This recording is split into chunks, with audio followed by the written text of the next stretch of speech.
takes, I will be right here waiting for you. We're rolling? We are. I hit record right in the nick of time. Perfect. Hey. Hi. Tip of the old Eve to you and yours. Sorry, I'm gonna make you spill that. No. She's excited. just half mast. Below so sea it's level. Perfect. Below sea level. Got it. Do you want some blanket, or is this just a one We're just like a nuzzle. Sure. Yeah. Okay. An inside-outside Christian situation. Love that. Keep it waspy through and through. Always. Hi you guys. This is the episode 3 of, Oh my god, it is episode 3. of Rose Rose, season 10,000. dare I say 17. We have been at it for a while, yet our energy level is just as high as day one. That's right. We're young. Spring chickens. Spring chickens still have that like It's natural dead. blush, natural glow. A glow. Yeah, youthfulness. No need for concealer. No need for Botox yet. So here's where we're at. We just finished this episode. Was there an abrupt Trump Kim Jong-un ending that caught me by surprise? Yeah, of course. That's a twist that none of us saw coming. That's how you remember like land of the free and home of the brave is where this is all taking place, because like it's just gets you by surprise and you just, you know, Yeah. you're on such a high and then you're brought back to the reality that is Rocketing America. back to Earth. Mm-hmm. Oh, I guess rockets are a real part of that situation with North Korea. That's right, definitely on the menu. Yeah. So apropos. Sorry. No, don't. It's true. So So this episode had some moments that I Were forgot long. about. We started with... Let me Sure. take the wheel first. Please.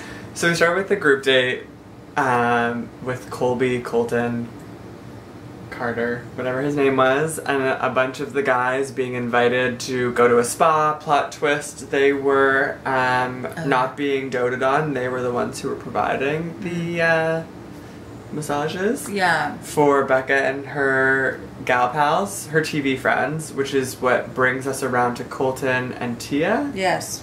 and their dating history, which is vague and not that important seeming. As I am you fall yawning, yeah. asleep. Well, honestly, like, I was kind of just like, this has to end. Like, Yeah. they made out once, they probably dated for 2 weeks.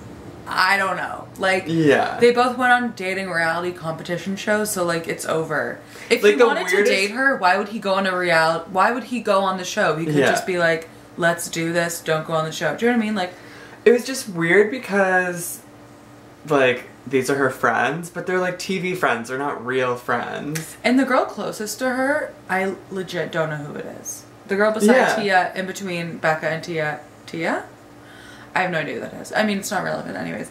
And then we see Becca again, like the manic pixie dream girl, that I'm just like, I don't know. I immediately felt hatred, and I don't really remember why. I think it's because she resembles Katy Perry. It's so much more than that, and yes. But she I also has don't that trust certain- anyone with a pixie cut, and that's just me. Yeah, I agree. She has this certain, like, cutesy, like, I'm crazy. I don't know. Becca pulled Tia aside to like really discuss and like get into the nitty gritty without asking any of the questions that you would ask a real friend of yours. Like, I feel like my first question would have been like, have you boned? It was like, are there still feelings there? And he's like, of course not, I barely remember her. Right. Like, how is this a storyline? It's He's insane. like, as we dated, she helped me fill out my profile for this. Right. I liked at the end when Becca and Tia were talking, they were just like, I love you. And it felt real, but also felt like just seething with hatred. It was like that kind of weird, like hard to interpret, like, it's like... No, the interpretation is probably like, I wanted to be the Bachelorette, you bitch. Right. Oh, but the other thing that we talked about with Tia is that there's no soul behind her eyes. Like, everything she said was with, like, acting from here down, and, like, everything above here was, like, checked out around the corner grocery shopping. Yeah, it's like 80% lashes, and then her She's eyeballs like- just tell no story, and it's, like, scary. Oh, we were fueled with, like, a lot of, like, Jordan David drama, I think is his name. I'm still in, like, the murkiness of, like, I don't know who any of you are. I have to say, like, I loved that moment. Because we were privy to everybody else laughing in their faces as it happened. And it wasn't really about anything else other than Jordan being like, I have a lot of Tinder matches, which, like, isn't cool. Well, and he definitely should have been roasted for bringing that up, because, like... Wait a second. He never announced it. Someone said, didn't you say that you had 4,000? It was the other guy that brought it up, and then he was just like, yeah. And, like, he started talking shit about how he has so many Tinder matches. True. But, like, he started it. So, like, at first you're like, oh, this guy's clearly, like, there's something up with the model. Yeah. But, like, it's this other dude who just instigates and, like, pokes the bear, but, like, has no one backing him. And there was a real disconnect between him and the other guys. Like, he didn't really have anyone's support. They're all just kind of laughing at him. So you kind of just see, like, this people just going at it, but, like, you're not on anyone's team because everyone seems so insane. And I just felt so wrong watching it. I actually loved it. And I don't love the man-on-man fights or the women-on-women. Like, you know, those type of one-on-one fights. But I do like figuring out what they'll fight about. Right. Like, it's always something dumb. Specifically with the men, they're like, so you think you're cool because you have 4,000 matches?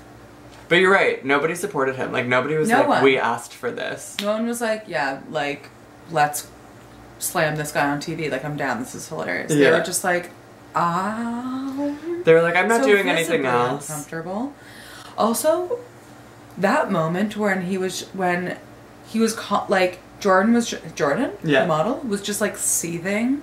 Like, you could see literally his blood pressure rise up to his eyeballs, and, like, the other guy was just being like, ooh, is that your scolding look? Is that this look? And, like, you could just see his blood boil, and then he just, like, attacked him with, like, nonsense. He was like, you don't know what it's like, this is my face! And it was, like, not eloquently spoken at all. He sounded like a complete buffoon. But, like, also on the verge of tears. Like, it looked like he was going to cry. I really liked that moment. That was my favorite part of the episode. Every time he says something, he's kind of like a poorly programmed Siri. Like, it is English technically, but it doesn't completely make sense. Right. You're like, okay. That does answer my question, but I have 3 more. I'm following, but there's some definitely gray areas to this. Music date. Thank you. That's how you started, that's how we'll end. Well, not end, but... we'll hit it in the middle. So, basically, His name is Chris, right? Who the fuck knows? She goes with the one-on-one with the guy where I'm like, really? That's just me. And sometimes you gotta lock it down to rule them out. Do you know what microblading is? Of course. Okay. It is as though, not to pinpoint his deepest flaws, but it's as though he microbladed his face and then, like, went 2 up in the hairline, and now he just has, like, short bangs, baby hairs. Yeah. But it's not even the thing that we should be discussing. You walk in, she just is in, I don't know what she thinks the version of a millennium rock star. Whoever's styling her hates her. Insane. She's wearing the equivalent of assless chaps, but, like, not. Yeah. She's wearing full leather hot pants that have been designed so that they're scored across the knee to, like, give a little peep show. Then she's wearing a mesh crop top with a jewel-encrusted collar. And then she's wearing a fake leather jacket that keeps being switched out with a fake metallic leather jacket. And both are bad. Both she are loves just, like, silver. Have you noticed that? Yeah. She's like, silver's my color. I don't know. I think generally speaking, she's had, like, some of the worst style that I've seen with any Bachelorette. Yeah. Is that bold?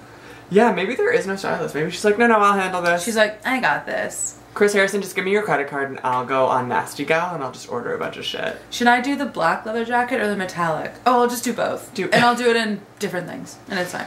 Because I feel like she probably, like, styled herself after, like, what, like, Amanda Marshall would wear now. Like, something insane. Amanda Marshall. What a Bratz doll. A Bratz doll. It's chilling. Anyway, she walks in and, like, a songstress from such an insane, like, 1999 is on the keys. Richard Marx. And she, very nice. Thank you. And she has the chutzpah to also sing. Right Here Waiting? Is that what it's called? Right Here Waiting. I will be right here waiting. Anyways, you get it. You saw the show. You would have killed it. And I couldn't believe the whole date was insane. It's a dream of mine to be a part of, but not filmed. And also to write songs for your, like, new lover.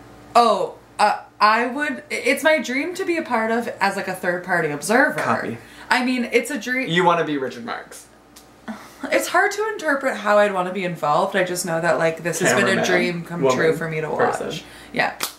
I like to be like behind the scenes, like a story producer during that thing. Like to me, curating that moment would be a dream. A dream. You're right. It's hilarious. It makes me feel good, and I feel bad for everyone. And like to me, that's a perfect date on The Bachelor. Forgot that they were writing songs, or writing a song together for each other, kind of like Beauty and the Beast style, like Tale as Old as Time. For sure. Song as old as rhyme. Beauty and the Beast.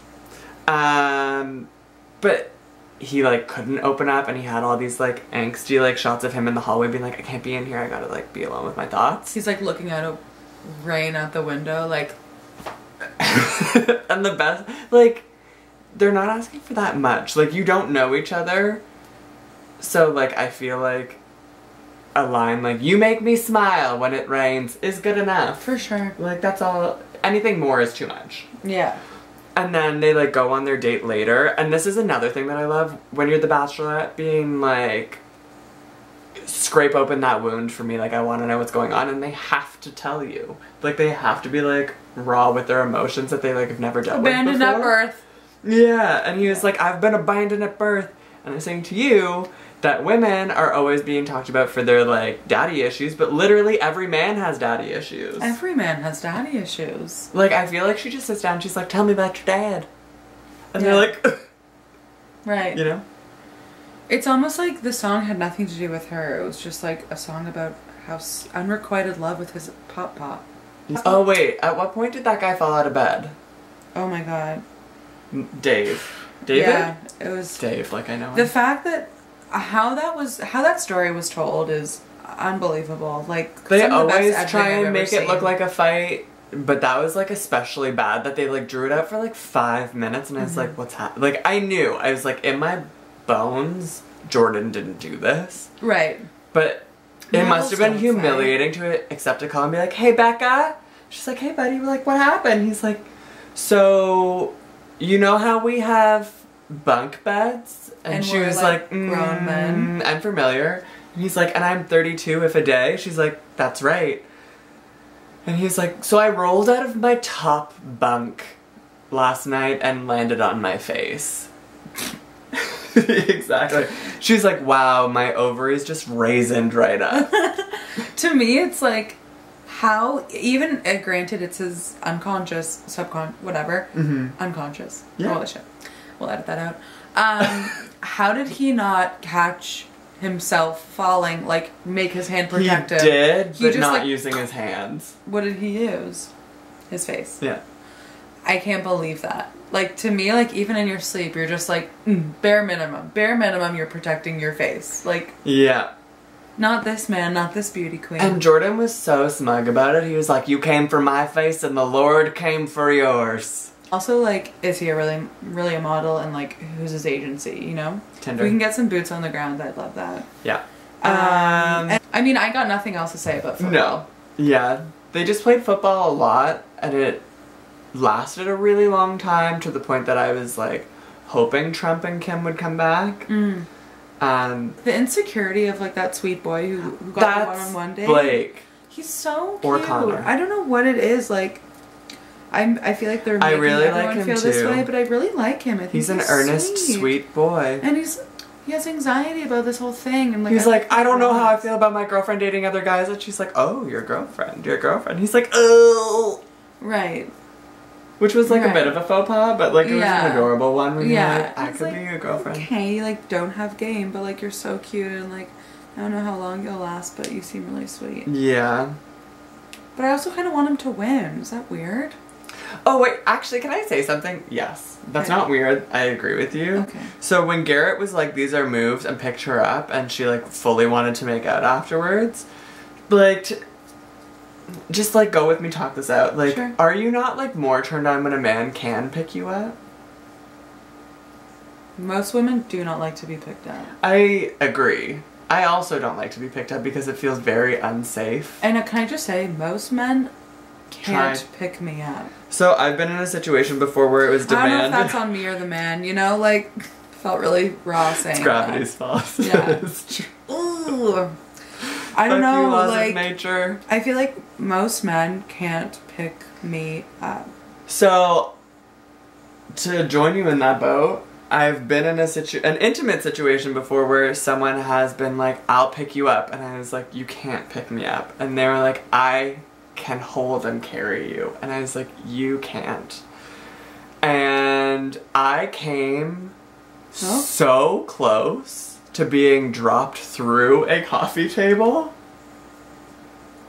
Like, nothing makes... Were you like, whoa, and like had to save yourself? No, it was more like, put me down, put me down, put me down, put me down, over the couch, over the couch, over the couch, Holy shit. That's my nightmare. And like, in that moment, you're like, I'm a disgusting...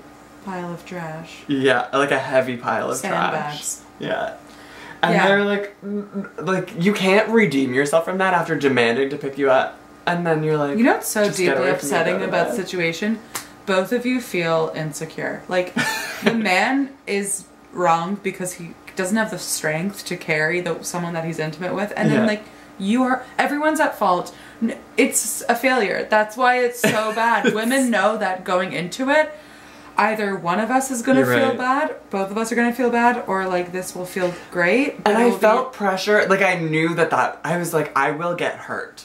I knew. But I also felt pressure to be like...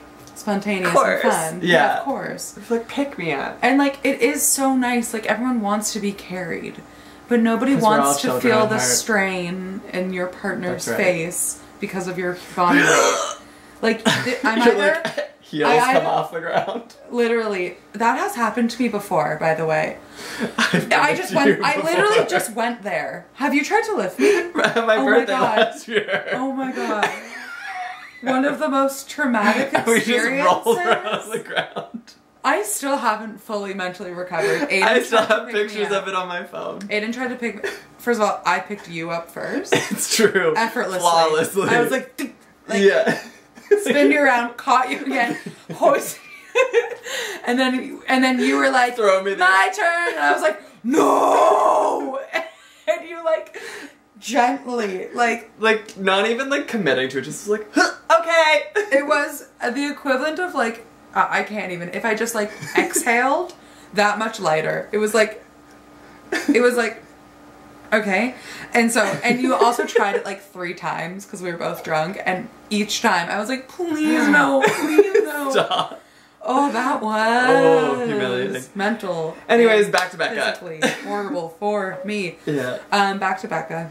She made it. Garrett picked her up and that was fine. So, in some, guys, if you're going to try and pick up your partner, you have to go into it knowing 2,000% like you can commit 100% and not have any strain on your face. So, it's on you. Yeah, it is. It's a PSA. This is a PSA for guys that want to pick up their partners. Just don't pick people up. No, I mean, I would like to be carried as long as I am literal weightless butterfly. What's that guy's name from Trainwreck? The wrestler. John Cena. John Cena. It's that, or if you're not John Cena, don't try and lift me. Don't do it. Don't do it. It's too scarring. And then on that note... just a promo plug. I don't know what's going to happen, but there is this show that's coming that's going to be on after. I think we're just going to do a combined thing because we saw the preview. It looks... lit, poetic, insane, an elevated form of television. I can't believe that it's blessing our screens in a week's time. I can't believe it's taken this long. Yeah. It looks like a cross between... help me out. Miss USA, Miss America, Miss Congeniality, The Bachelor, Speed Dating, like dating show, The Swan. I don't know. Is there plastic surgery involved? Maybe. I mean, not on the show, but like on the show. Yeah, for sure. Behind the scenes, BTS, and also, you know, like Blind Date and stuff, and like, Next, that reality show that used to be really good. Yeah, fuck, that was a great show. Anyways, it's all on the menu for us, so if you're interested, like and subscribe. Yeah, subscribe. And tune in because, you know, if you like this content, you're going to love next week's. That's right. I'm confident. With that in mind, love you and leave you, all our viewers. And also, thanks for being so happy that we're doing this again. It's true. People have commented. It's really nice. It is really nice. It's nice to read. I read it at work and I'm just like...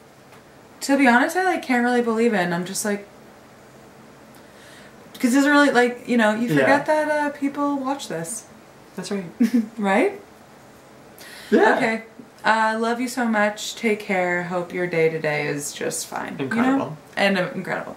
Fine and incredible. Went into it really negative.